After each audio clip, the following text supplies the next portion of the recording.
How did we invent electricity? You flip a switch and your room fills with light. You plug in your phone and it charges in minutes.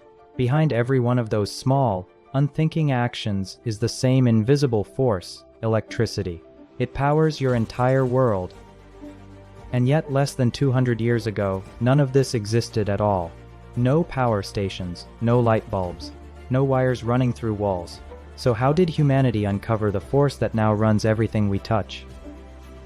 The story starts in ancient Greece, around 600 BC, with a philosopher named Thales of Miletus. Thales noticed that when he rubbed a piece of amber against animal fur, it began attracting feathers and dust.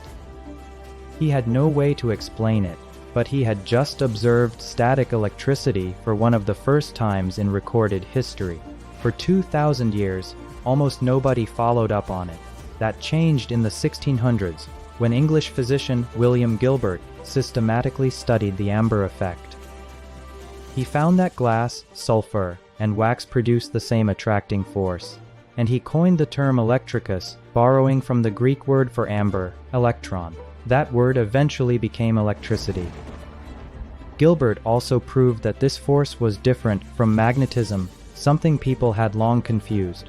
In the early 1700s, English scientist Stephen Gray discovered that electrical charge could travel through certain materials, which he called conductors, while others, called insulators, blocked it. Electricity was no longer just a property objects had, it was something that could move. The man who brought electricity into public imagination was Benjamin Franklin. In 1752, working in colonial Philadelphia, Franklin flew a kite into a thunderstorm with a metal key tied to the string, proving that lightning was simply a massive discharge of static electricity from storm clouds. The experiment was dangerous, and several scientists who later tried to replicate it died. But Franklin had shown that electricity was a natural force, not a supernatural one. He followed it with the lightning rod, the first practical technology built from electrical knowledge. Still, Franklin could only harness electricity when it fell from the sky. He could not produce it on demand. That problem was solved in 1800 by Italian scientist Alessandro Volta. Physician Luigi Galvani had noticed that dead frog legs twitched when touched by two different metals, and believed he had found a kind of animal electricity. Volta disagreed. He suspected the twitching came from a chemical reaction between the metals themselves. To prove it, he stacked alternating discs of zinc and silver separated by salt water-soaked cardboard. When he connected the ends with a wire, current flowed steadily. He called it the voltaic pile. The world called it the first battery. For the first time, humanity had a reliable, controllable source of electrical power. But batteries run out. The world needed a way to generate electricity continuously, and that breakthrough came from Michael Faraday, a self-taught scientist born in London in 1791 to a blacksmith's family. In 1831, building on Danish scientist Hans Christian Ørsted's discovery that electric current could move a magnetic compass needle, Faraday asked the reverse question, could magnetism create electricity? He moved a bar magnet in and out of a coil of wire and watched current appear and disappear with the magnet's motion. He had discovered electromagnetic induction, the principle that a changing magnetic field generates electrical current. This single discovery is the foundation of every generator on Earth today, from hydroelectric dams to nuclear plants. With generation now possible, commercialization followed fast. Thomas Edison, working from his laboratory in Menlo Park, New Jersey, developed a practical incandescent light bulb in 1879 after testing more than 1,000 materials.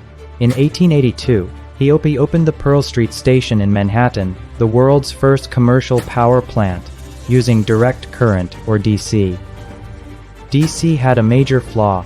It could not travel far without losing power, forcing stations to be built within about a mile of customers. The man who solved that problem was Nikola Tesla, a Serbian-American engineer who had briefly worked for Edison before a bitter falling out. Tesla championed alternating current, or AC, which could be transformed to high voltage, sent efficiently over long distances, and stepped back down safely at its destination. Tesla partnered with industrialist George Westinghouse, and the two went head-to-head with Edison in what became known as the War of Currents. The decisive moment came in 1893, when Westinghouse lit the entire world's Columbian Exposition in Chicago using AC power in front of 27 million visitors. 2 years later, Tesla and Westinghouse built the first large-scale AC hydroelectric station at Niagara Falls, sending power more than 20 miles to Buffalo, New York. AC had won, and the blueprint for the modern power grid was set. Here is the twist most people miss. Electricity was never invented by one person. It was uncovered piece by piece, across more than 2,000 years, by people who often never met. Thales noticed it, Gilbert named it, Gray showed it could move, Franklin connected it to nature. Volta learned to store it, Faraday learned to generate it, Edison brought it into homes, Tesla made it possible to send it across continents. Remove any single piece, and the whole structure collapses. So the next time you flip a switch, remember what that moment really contains: centuries of failed experiments, fierce rivalries, and the stubborn curiosity of people who refuse to stop asking why. The light in your room is not the work of one genius. It is the accumulated work of all of them, and the story is still being written today, one battery, one solar panel, one breakthrough at a time.